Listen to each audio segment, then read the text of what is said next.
Welcome back everyone, welcome to civil services study. Next test पर आ जाइए UPPCS के लिए। तो चलिए स्टार्ट करते हैं। क्वेश्चन नंबर 1, 18वीं सदी के संदर्भ में रिसालो क्या है बताइए। धर्म सिद्धांत है, निबंध संग्रह है, कविता संग्रह है या सामाजिक सिद्धांत है। रिसालो कविता संग्रह है, ठीक है। तो 18वीं सदी में शाह अब्दुल लतीफ़ द्वारा प्रसिद्ध कविता संग्रह रिसालों की रचना की गई और इस समय मशहूर पंजाबी महाकाव्य हीर रांझा, ठीक है, की रचना जो है बारिश शाह द्वारा की गई। क्वेश्चन नंबर 2 पर आ जाइए। 18वीं सदी में स्त्रियों की सामाजिक स्थिति के संदर्भ में निम्नलिखित कथनों पर विचार करना है। 3 स्टेटमेंट के साथ बताइए कौन सा करेक्ट है। सती प्रथा दक्षिण भारत में भी प्रचलित थी और बाल विवाह का प्रचलन सामान्यतः पूरे देश में था। लड़कियों की शिक्षा पर विशेष रूप से ध्यान नहीं दिया गया। 18वीं सदी की बात हो रही है।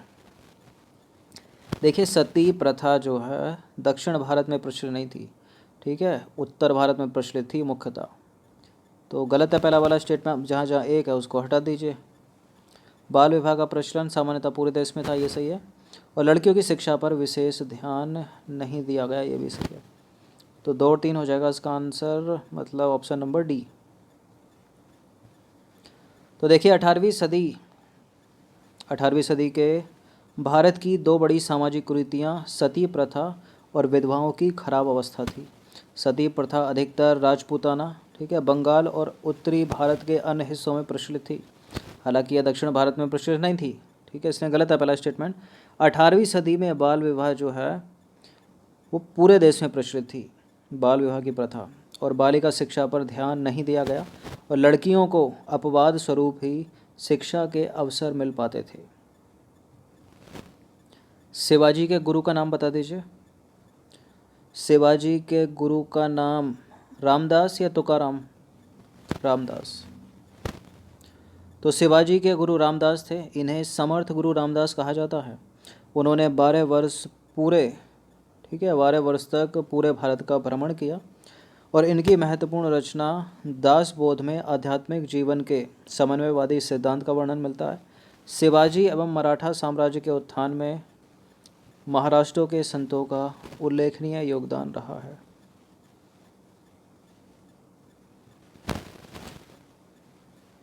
क्वेश्चन नंबर 4 पर आ जाइए। निम्नलिखित कथनों पर विचार करेंगे। 2 स्टेटमेंट है या 3 स्टेटमेंट है? 2 स्टेटमेंट के साथ बताइए कौन सा करेक्ट है।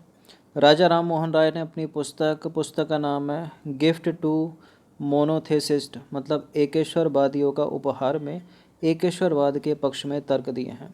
एक ईश्वर, ठीक है। राजा राम मोहन राय ने भारतीय विद्या और पाश्चात्य सामाजिक व भौतिक विज्ञान की पढ़ाई के लिए वेदांत कॉलेज की स्थापना की थी। वेदांत कॉलेज की स्थापना राम मोहन राय ने या फिर ईश्वर चंद्र विद्यासागर ने? राम मोहन राय ने की थी, करेक्ट है दूसरा पहला दोनों। तो इसका आंसर हो जाएगा ऑप्शन नंबर सी।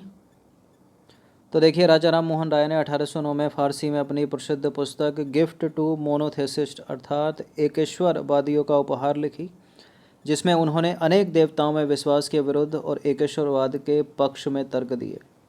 राजा राम मोहन राय ने 1825 में वेदांत कॉलेज की स्थापना की, जिसमें भारतीय विद्या और पाश्चात्य सामाजिक और भौतिक विज्ञान की पढ़ाई की सुविधाएं उपलब्ध थीं। क्वेश्चन नंबर 5 पर आ जाइए। भारतीय स्वाधीनता आंदोलन का सरकारी इतिहासकार कौन था? भारतीय स्वाधीनता आंदोलन का सरकारी इतिहासकार हैं S.N. Sen, option number D. तो 1857 के भारतीय स्वाधीनता आंदोलन के सरकारी इतिहासकार S.N. सेन यानी सुरेंद्र नाथ सेन थे, जिनकी पुस्तक 1857 वर्ष 1957 में प्रकाशित हुई थी। याद रखना किसकी? 1857 S.N. सेन की।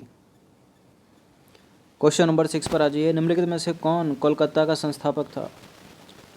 कोलकाता का संस्थापक या पुडुचेरी का संस्थापक पूछ लिया था। कोलकाता का संस्थापक हैं जाप चारनाक। तो 1690 में चारनाक ने सूता नदी में एक फैक्ट्री खोली जो आगे चलकर कलकत्ता बना। इसी कारण जॉब चारनाक को कलकत्ता का जन्मदाता माना जाता है। पौंडीचेरी की स्थापना किसने की थी बताइए? पौंडीचेरी की स्थापना की थी फ्रैंको मार्टिन ने, ठीक है। हेक्टर, हेक्टर आधा का बनेगा, मनरो नहीं है, मुनरो है। तो देखिए 1673 में फ्रैंको मार्टिन ने पौंडीचेरी की स्थापना की तथा वेलांग लेस्पिने द्वारा यह पूरी तरह किलेबंद किया गया। यह कौन? पौंडीचेरी। देखिए यह क्षेत्र इन्हें एक मुस्लिम सूबेदार शेर खां लोदी से प्राप्त हुआ था और फ्रैंको मार्टिन जो है इसका प्रमुख बना। ठीक है। डचों ने कम से कम 18 या 20 वर्षों के बाद यानी 1693 में अंग्रेज़ों की मदद से पौंडीचेरी को छीन लिया और 1697 में रिजविक की संधि द्वारा पौंडीचेरी को वापस लौटा दिया गया। क्वेश्चन नंबर 8 पर आ जाइए। महारानी लक्ष्मीबाई की समाधि कहाँ स्थित है? महारानी लक्ष्मीबाई ने 1857 के विद्रोह में झांसी में नेतृत्व किया था। इनकी जो समाधि है वो मध्य प्रदेश के ग्वालियर में स्थित है। तो अगर महारानी लक्ष्मीबाई के जन्म की बात करें तो इनका जन्म हुआ था उत्तर प्रदेश में, उत्तर प्रदेश के वाराणसी में। राज किया इन्होंने उत्तर प्रदेश के झांसी में। ठीक है। इनकी मृत्यु हुई ग्वालियर में और ग्वालियर में ही जो है इनकी समाधि है। भगत सिंह स्मारक कहाँ है? भगत सिंह का स्मारक अवस्थित है कहाँ पर? लुधियाने में नहीं है, अमृतसर में नहीं है, फिरोजपुर में है। तो भगत सिंह का जन्म हुआ था 27 सितंबर 1907 को लायलपुर ज़िले के बंगा में। ठीक है, जो अब पाकिस्तान में है। और राष्ट्रीय शहीद स्मारक भगत सिंह, सुखदेव और राजगुरु की मूर्ति स्थापित है वहाँ पर, जो कि फिरोजपुर में भारत पाकिस्तान की सीमा से कुछ किलोमीटर के दूर पर स्थापित किया गया है। और इस स्मारक को वर्ष 1968 में सतलज नदी के तट पर बनवाया गया था। क्वेश्चन नंबर 10 पर आ जाइए। निम्नलिखित में से किस कारागार को गांधी जी ने मंदिर का नाम दिया है? इस प्रश्न पर हम चर्चा कर चुके हैं पहले भी। इसका उत्तर है यराबदा जेल। कहाँ पर है? पुणे, महाराष्ट्र। तो यराबदा कारागार महाराष्ट्र के पुणे जिले में स्थित है, जहाँ गांधी जी को वर्ष 1930 में बंदी के रूप में भेजा गया था। यराबदा जेल में गांधी जी ने अपने अनुभवों एवं आध्यात्मिक प्रगति की समीक्षा करते हुए यराबदा जेल को मंदिर की संज्ञा दी है।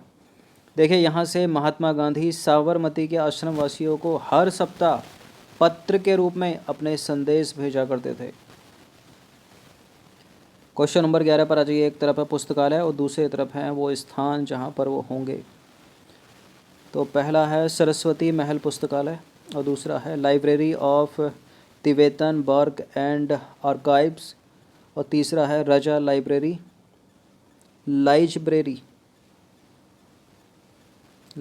है। ठीक है। चौथा है खुदा बख्श ओरिएंटल पब्लिक लाइब्रेरी। चलिए मिलान करिए। कोई पटना में होगा, कोई धर्मशाला में होगा, कोई तंजौर में होगा तमिलनाडु में, कोई रामपुर में होगा। तो देखिए सरस्वती महल लाइब्रेरी है तमिलनाडु के तंजौर में और library of Tibetan work and archives ये है धर्मशाला में यानी हिमाचल प्रदेश में। और रजा लाइब्रेरी ये है रामपुर में उत्तर प्रदेश के। और खुदा बख्श ओरिएंटल पब्लिक लाइब्रेरी ये है बिहार के पटना में। तो ऑप्शन नंबर ए हो जाएगा इसका आंसर। तो सरस्वती महल पुस्तकालय है तंजौर तमिलनाडु में, library of Tibetan work and archives है हिमाचल प्रदेश के धर्मशाला में, रजा लाइब्रेरी उत्तर प्रदेश के रामपुर में, खुदा बख्श ओरिएंटल पब्लिक लाइब्रेरी है पटना में। ठीक है, बिहार के पटना में। ये तिब्बतन लिखा है, तिब्बतन। क्वेश्चन नंबर 12 पर आ जाइए। चित्रगुप्त स्वामी मंदिर, जिसे चित्रगुप्त का एकमात्र मंदिर माना जाता है, कहाँ पर स्थित है? चित्रगुप्त का एकमात्र मंदिर चित्रगुप्त स्वामी मंदिर यह है कांचीपुरम में। तो चित्रगुप्त अर्थात कायस्थों के देवता या यमराज के सहायक का एकमात्र महत्वपूर्ण मंदिर चित्रगुप्त स्वामी मंदिर तमिलनाडु के कांचीपुरम में स्थित है।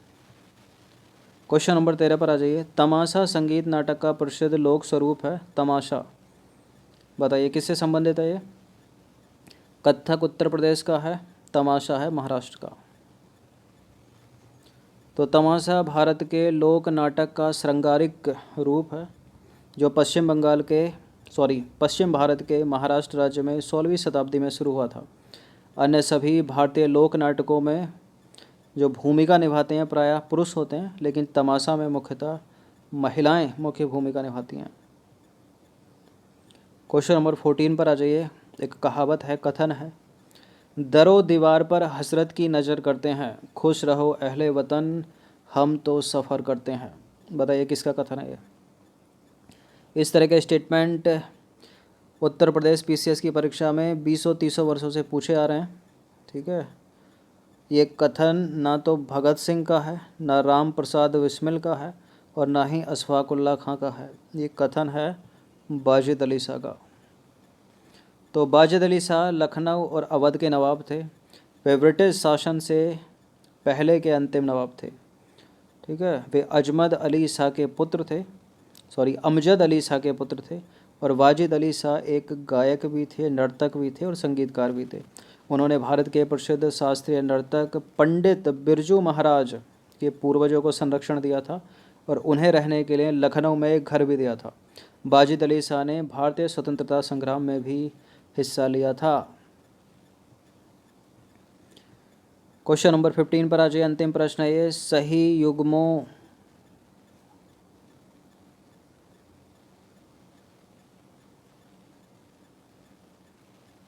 युग्मों से सुमेलित कीजिए। निम्नलिखित युग्मों को सुमेलित कीजिए। चलिए फोकस कीजिए नीचे। श्रीहरिकोटा कहाँ पर, सांची का स्तूप कहाँ पर, गुजरी महल कहाँ पर, ताल उल मस्जिद कहाँ पर। देखिए श्रीहरिकोटा तो आंध्र प्रदेश में है।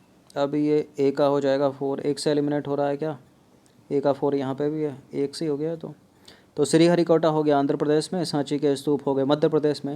लेकिन मध्य प्रदेश में कहाँ पर, रायसेन में या भोपाल में, बताइए। रायसेन में। ठीक है, और गुजरी महल हो गया मध्य प्रदेश के ग्वालियर में, और ताल उल मस्जिद हो गई मध्य प्रदेश के भोपाल में। तो श्रीहरिकोटा है आंध्र प्रदेश में, सांची के स्तूप मध्य प्रदेश की धरोहर रायसेन डिस्ट्रिक्ट, और गुजरी महल मध्य प्रदेश ग्वालियर, और ताल उल मस्जिद मध्य प्रदेश भोपाल। तो ये 15 प्रश्न थे एंशिएंट के, कल्चर के। इनकी प्रैक्टिस एक बार कर लीजिएगा। आप सब्सक्राइब कर सकते हो सिविल सर्विसेज स्टडी चैनल को, और यूट्यूब के बेल आइकन को प्रेस रखिएगा ताकि आने वाले टेस्ट का नोटिफिकेशन आपको सही समय पर मिल सके। धन्यवाद।